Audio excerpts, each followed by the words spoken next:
सिया राम जय जय सिया राम जय जय सिया राम। दोस्तों, रामायण में एक चरित्र आता है माता शबरी का, जिसमें बताया गया है कि माता शबरी ने भगवान राम को अपने जूठे बेर खिलाए।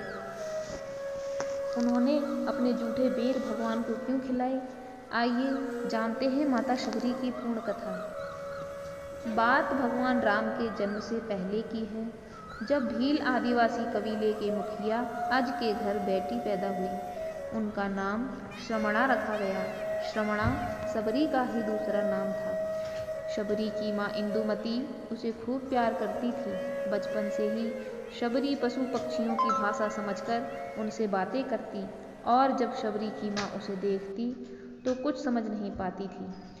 कुछ समय बाद एक पंडित ने शबरी के परिवार को बताया कि वो आगे चलकर सन्यासिनी बन सकती है। इस बात का पता चलते ही शबरी के पिता ने उसका रिश्ता तय कर दिया। जैसे ही शादी का समय नजदीक आया, शबरी के घर वालों ने खूब सारी बकरियां और अन्य जानवर घर के पास लाकर बांध दिए।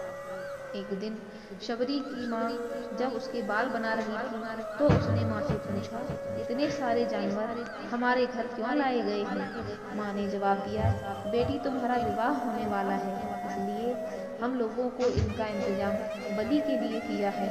तुम्हारी शादी के दिन बलि प्रथा होगी और फिर इनसे स्वादिष्ट भोजन बनाकर सबको परोसा जाएगा। यह सुनकर शबरी दुखी हो गई। काफी देर तक शबरी ने उन जानवरों को आजाद करने के बारे में सोचा। सोचते सोचते शबरी के मन में हुआ कि अगर ये जानवर यहाँ नहीं होंगे तो इनकी बलि रुक सकती है। ऐसा नहीं हुआ तो मेरे घर से यही चले जाने पर ही यह बलि रुकेगी। जब मैं ही नहीं रहूंगी तब न विवाह होगा और न ही बलि प्रथा। इससे मासूम जानवर बच जाएंगे। इसी सोच के साथ जानवरों को रखी गई जगह पर शबरी पहुंची। उसने सोचा कि उन्हें खोल देती हूँ, लेकिन वो ऐसा नहीं कर पाई। उसके बाद शबरी जंगल की तरफ भागने लगी। भागते भागते शबरी ऋषिमुख पर्वत पहुंच गई। वहाँ करीब 10,000 ऋषि रहा करते थे। शबरी को लगा कि वो भी इसी जंगल में किसी तरह ऋषि मुनियों की सेवा करके अपना जीवन जी लेगी। वो चुपचाप उसी जंगल के एक हिस्से में किसी तरह से रहने लगी। शबरी रोजाना ऋषि मुनियों की झोपड़ी के आगे झाड़ू लगाती और हवन के लिए लकड़ियां भी लाकर रख देती। ऋषि मुनियों को समझ नहीं आ रहा था कि जंगल में उनके काम को अपने आप कैसे हो रहे हैं। एक दिन शबरी को किसी ऋषि ने देख लिया। उसे देखते ही उसका परिचय पूछा। जैसे ही शबरी ने बताया कि वो भील आदिवासी परिवार से संबंध रखती है तो उसे ऋषियों की खूब डांट लगाई। शबरी को इस बात का बिल्कुल भी पता नहीं था कि वह उसकी जाति छोटी है और उसे ऋषियों द्वारा जाति की वजह से अपमान सहना पड़ेगा। इतना सब होने के बाद भी शबरी हर ऋषि मुनि के दरवाजे पहुंचती, उनके आंगन में झाड़ू लगाकर उनसे गुरु दीक्षा देने के लिए कहती। हर कोई शबरी को उसकी जाति की वजह से अपने आश्रम से भगा देता। ऐसा होते होते काफी समय बीत गया। उसके बाद शबरी मतंग ऋषि की कुटिया में पहुंची। वहां पहुंचकर मतंग ऋषि को शबरी ने बताया कि वो उनसे गुरु दीक्षा लेना चाहती है। उन्होंने खुशी खुशी उसे अपने गुरुकुल में रहने दिया और भगवान से जुड़ा ज्ञान देते रहे। शबरी ने भी अपने गुरु मतंग ऋषि की सेवा में कोई कसर नहीं छोड़ी। वो गुरुकुल के सारे काम करती थी। शबरी से खुश होकर मतंग ऋषि ने उसे बेटी मान लिया था। समय के साथ मतंग ऋषि का शरीर बूढ़ा हो गया। उन्होंने एक दिन शबरी को अपने पास बुलाया और कहा, बेटी, मैं अपना देह त्यागना चाह रहा हूँ। बहुत साल हो गए इस शरीर में रहते रहते। शबरी ने दुखी मन से कहा, आपके ही सहारे मैं इस जंगल में रह पाई हूँ। आप ही चले जाएंगे तो मैं जीवन जी कर क्या करूँगी? आप अपने संग मुझे भी ले चलिए, मैं भी देह त्याग करूँगी। मतंग ऋषि ने जवाब दिया, बेटी, तुम्हें चिंता करने की जरूरत नहीं है। राम तुम्हारी चिंता करेंगे और ध्यान भी रखेंगे। शबरी ने राम का नाम सुनने के बाद पूछा, वो कौन है और उन्हें मैं किस तरह ढूंढूंगी? मतंग ऋषि ने बताया, राम कोई नहीं, भगवान हैं। वो तुम्हारे सारे अच्छे कर्मों का फल देंगे। तुम्हें उन्हें ढूंढने की कोई जरूरत नहीं है। वो एक दिन खुद तुम्हें खोजते हुए इस कुटिया में आएंगे और तुम्हें उनके हाथों से ही मोक्ष मिलेगा। तब तक तुम इसी आश्रम में रहो। इतना कहते ही मतंग ऋषि ने अपना शरीर त्याग दिया। शबरी के मन में मतंग ऋषि के जाने के बाद एक ही बात थी कि राम स्वयं उनसे मिलने आएंगे। वो रोज भगवान राम से मिलने के लिए बाग से अच्छे अच्छे फूल लाकर पूरा आश्रम सजाती और भगवान के लिए बेर तोड़ कर लाती। भगवान के लिए बेर चुनते हुए शबरी उन्हें चख लेती थी ताकि भगवान वो सिर्फ मीठे बेर ही दें। रोजाना शबरी इसी तरह भगवान की आस में फूल और बेर इकट्ठा करती रहती थी। इसी तरह इंतजार में कई साल बीत गए। शबरी का शरीर एकदम वृद्ध हो गया। एक दिन आश्रम के पास के ही तालाब में शबरी पानी लेने गई। तभी पास के ही एक ऋषि ने उसे अछूत कहते हुए वहां से भागने के लिए कहा और एक पत्थर मार दिया। वो पत्थर जब शबरी को लगा तो उसे चोट लगी और खून बहने लगा।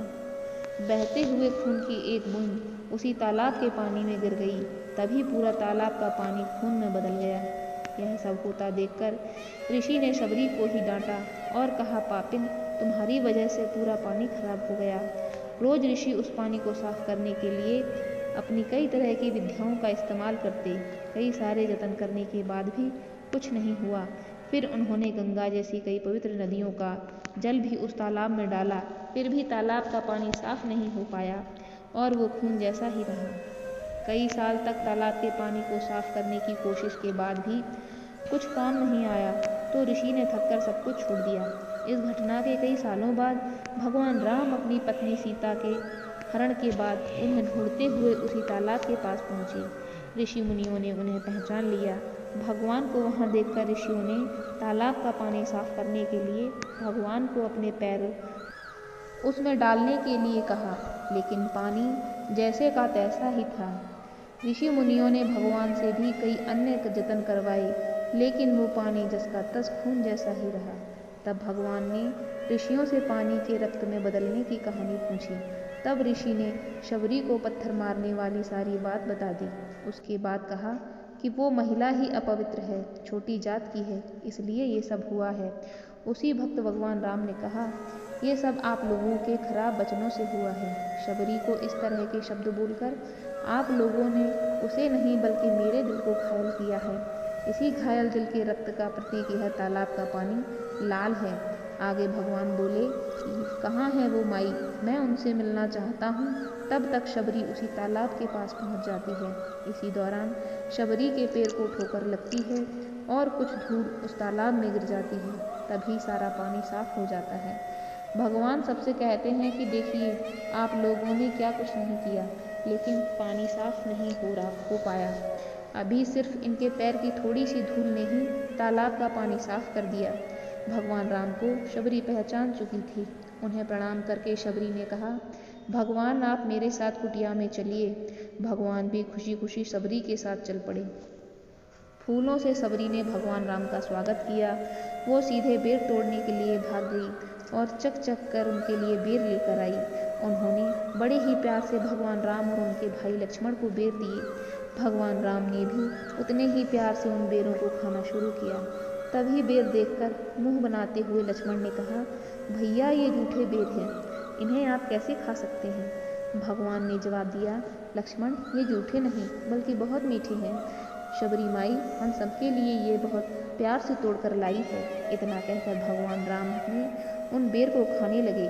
भगवान ने जाते हुए शबरी माई से कहा, आप मुझसे जो चाहो वो वर मांग सकती हो। शबरी ने कहा, मतंग ऋषि के कहने पर मैं आज तक सिर्फ आपके दर्शन के लिए जी रही हूँ। अब आप मुझे मोक्ष प्रदान कीजिए। मैं अपना शरीर आपके सामने ही त्यागूंगी। उसी वक्त भगवान शबरी ने अपना शरीर त्याग दिया। भगवान राम ने अपने हाथों से उनका अंतिम संस्कार किया और सीता माँ की खोज में आगे बढ़ गए। इस तरह से ऋषि मतंग की बात सच साबित हुई और शबरी को भगवान राम के दर्शन हुए। तभी से भगवान राम को शबरी के राम भी कहा जाने लगा। एक कथा के अनुसार महारानी शबरी श्रमणा अपने पूर्व जन्म में एक अप्सरा थी जो देवराज इंद्र की किसी समारोह में उपस्थित थी। उस सभा में भगवान विष्णु का आगमन हुआ।